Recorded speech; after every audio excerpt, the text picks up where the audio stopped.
with history the final judge of our deeds.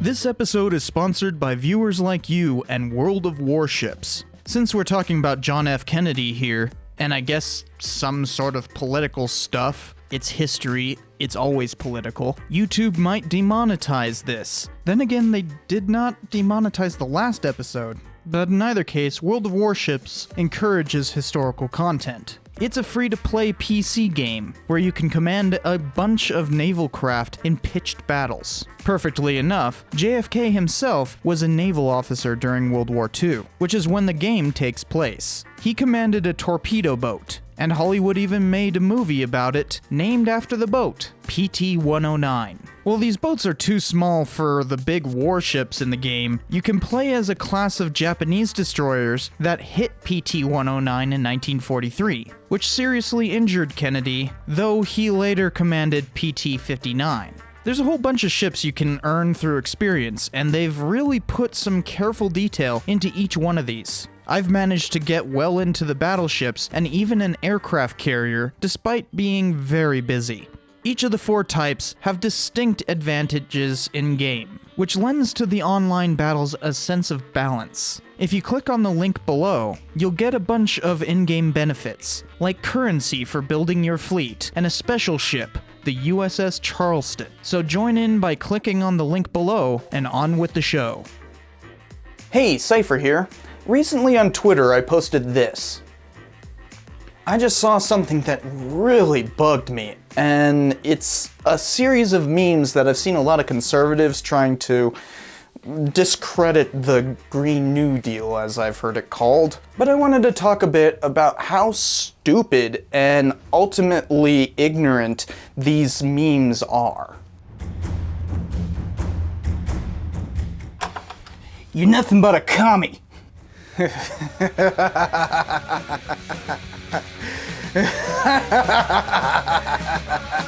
Libtard, that's what I thought, you postmodern neo-Marxist.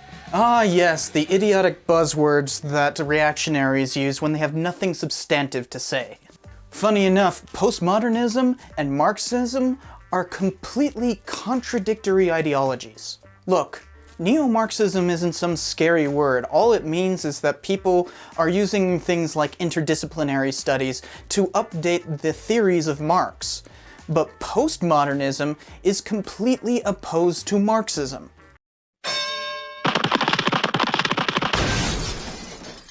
You see, postmodernism is built around the idea that there is no endpoint of history, that there is no inevitable progress, that there isn't some grand narrative that we're all living.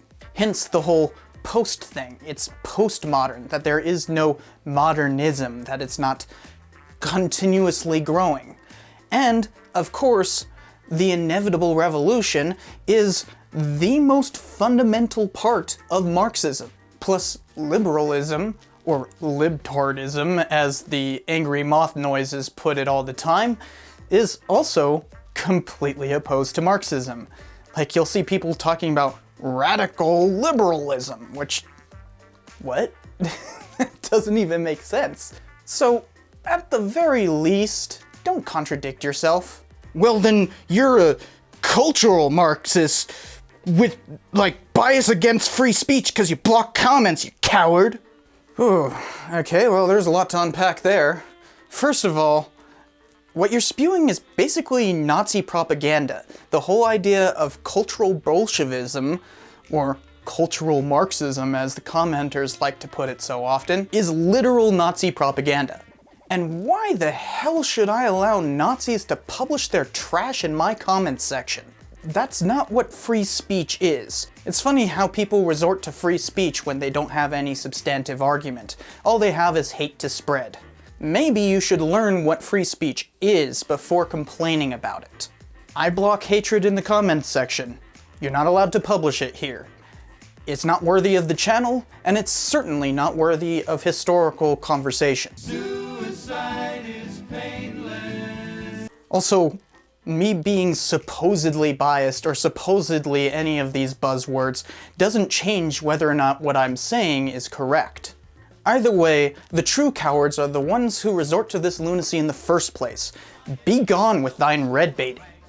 Gonna use all the big words and all that kind of stuff. Well, speaking as Conservative candidate, I just drone on and on and on and on, never letting anyone else get a word in edgeways until I start foaming at the mouth and falling over backwards.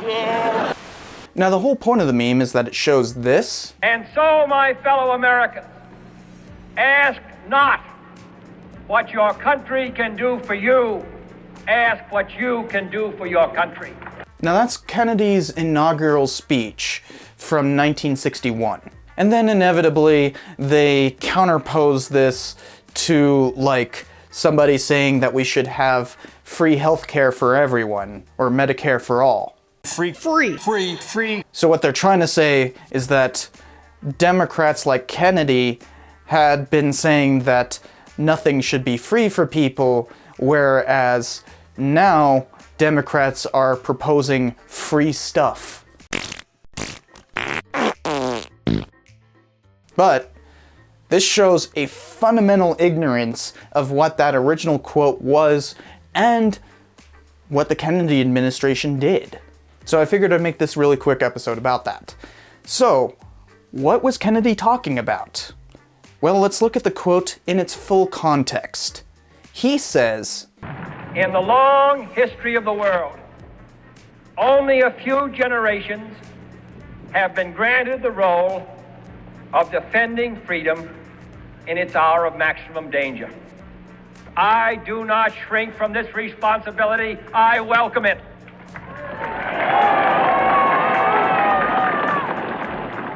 I do not believe that any of us would exchange places with any other people or any other generation. The energy, the faith, the devotion which we bring to this endeavor will light our country and all who serve it. And the glow from that fire can truly light the world. And so, my fellow Americans, ask not what your country can do for you, ask what you can do for your country. Yeah, so basically what he's talking about is people volunteering for like military service to go and fight on behalf of allies against communism. It has nothing to do with domestic policy. Not whatsoever. In fact, what it's about is Wilsonianism. Wilson! I kind of despise this quote, actually. It's about Wilsonianism. It's saying people should go and die for democracy elsewhere, such as Vietnam, which, by the way, Kennedy was one of the key reasons for us going to Vietnam in the first place. So, yeah, that's what that quote is about. Instead, let's look at Kennedy's domestic policies, because they're completely different. Wilsonianism is bad. That is clear. But his domestic policies are quite a different bear.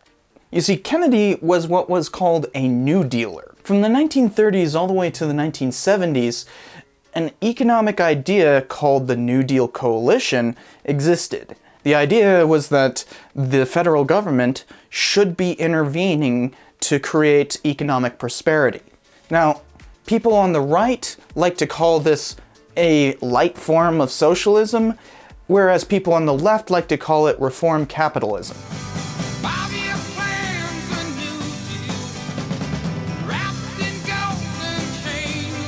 I don't really care. It's all about Keynesian economics. The whole point is that the federal government spends when the economy is in a slump, and then kind of pumps the brakes a little bit when the economy is doing well for itself.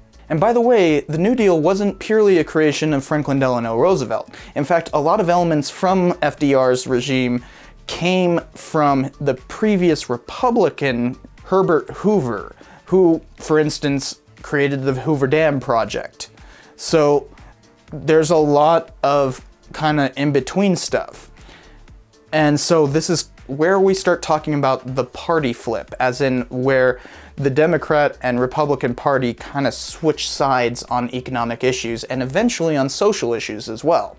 You see, part of the reason why FDR was a Democrat was because his cousin was a Republican who had already proposed what he called the Square Deal. Yes, I'm talking about Teddy Roosevelt. Teddy Roosevelt was basically a New Dealer before the New Deal. And so the parties flipped on that, partially because of the New Deal. I will be making an episode about this whole thing later. In fact, I'm going to have a series of episodes on political polarization, and the first one will be about the party flip. But the point being, Democrats were typically New Dealers. Sure, you had people like Ike who had his own form. You like Ike, I like Ike, everybody likes Ike for president. Hang out the banner, beat the drum, we'll take Ike to Washington. But Kennedy had his own form as well, which is what I'm getting at. He had what was called the New Frontier because he wanted to emphasize all the Western stuff as like a way of advancing the United States. And we stand today on the edge of a new frontier, the frontier of the 1960s, the frontier of unknown opportunities and perils, the frontier of unfilled hopes and unfilled threats. Woodrow Wilson's New Freedom promised our nation a new political and economic framework. Only if you forget everything anybody else did before him. But okay, let's just believe all the Wilson lies and send us to Vietnam. Franklin Roosevelt's New Deal promised security and succor to those in need. But the new frontier of which I speak is not a set of promises. It is a set of challenges. It's really complicated, but one of the tenets was universal health care. Yeah, Teddy Roosevelt, Franklin Roosevelt, Kennedy, they all wanted universal health care. Hell, even Nixon wanted universal health care. This is not some new thing.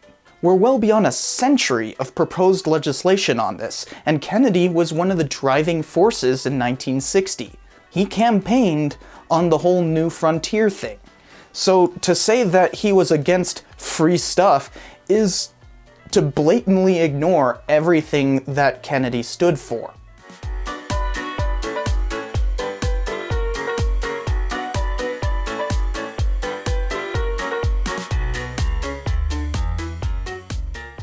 Now clearly, I have my differences with the Kennedy administration. Vietnam was not a good decision. But he also proposed like the race for the moon and the 1964 Civil Rights Act. We choose to go to the moon in this decade and do the other things, not because they are easy, but because they are hard. Next week, I shall ask the Congress of the United States to act, to make a commitment it has not fully made in this century to the proposition that race has no place in American life or law. So, these are things that were very, very progressive in ways that even Alexandria Ocasio-Cortez, I think I got that name right. I can only guarantee knowing names if they're dead and in a book somewhere. But AOC is actually right of Kennedy when it comes to economic policy. So yeah, this whole meme makes no frickin' sense to anyone who knows history, and yet I see it all over the place, and it bugs the crap out of me. Stop doing that. Anybody who posts this is being blatantly ignorant. They have no clue what they're talking about, and what they're trying to say is ultimately proven wrong by what they're showing. I also found this clip of AOC trying to argue against the whole free stuff meme. Take it as you will. I don't find her argument particularly convincing, but hey, let primary sources speak for themselves. So first of all, this is not free stuff. Second of all, these are public goods. They're public goods.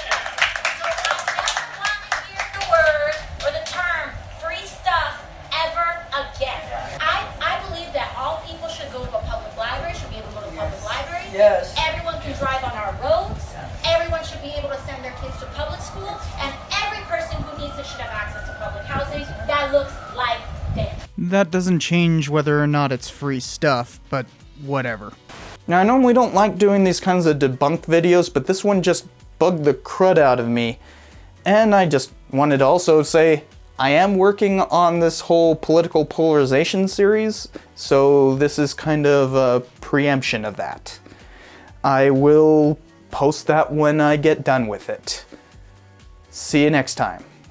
And before you go, don't forget that there's that link for World of Warships. Thanks to them for sponsoring this episode. Ask not what your country can do for you, but what you can do for your country.